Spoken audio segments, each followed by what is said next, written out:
Good morning, friends. You're most welcome to Civil Affairs channel. Today we are going to discuss social anthropology by Maan IGNOU. Here we will discuss gender and society mane004, and our topic is Chipko Movement. Chipko Movement was born in a small hilly village Advani in Tehri Garhwal district of Uttar Pradesh. Now it is located in Uttarakhand district of India.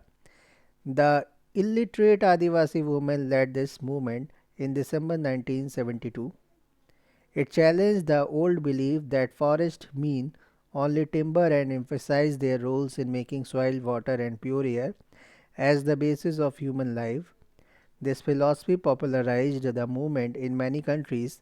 The women symbolically tied sacred threads around the trees, faced police firings in February 1978, and later courted arrest. This movement continued under the leadership of Sri Sundarlal Bahuguna in various villages. The movement plan is a slogan to plant 5 F: food, fodder, fuel, fiber, and fertilizer to make communities self sufficient in all their basic needs. The Chipko movement is inimical to gender in its theoretical underpinnings as well as the political and economic ones. Women and children gather firewood for domestic consumption. They rely on the forestry for combustible crop residues such as rice straw. This, however, is considered inferior to fuel wood.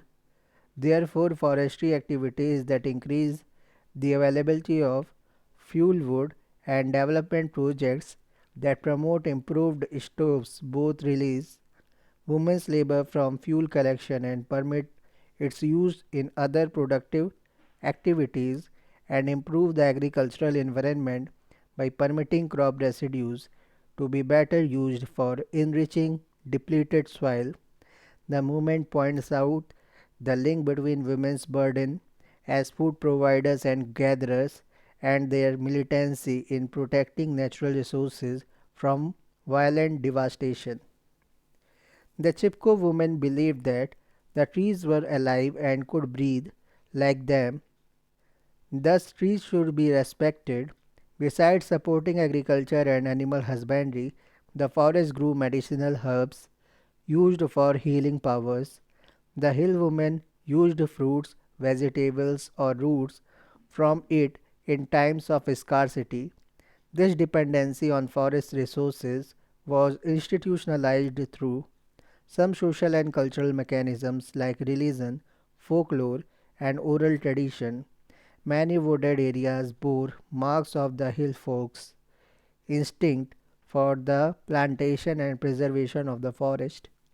The Chipko movement against tree felling is a phenomenon no less. On April 1974, these women, whose annual per capita income was 129 rupees, rose against tree felling. Rose against tree felling.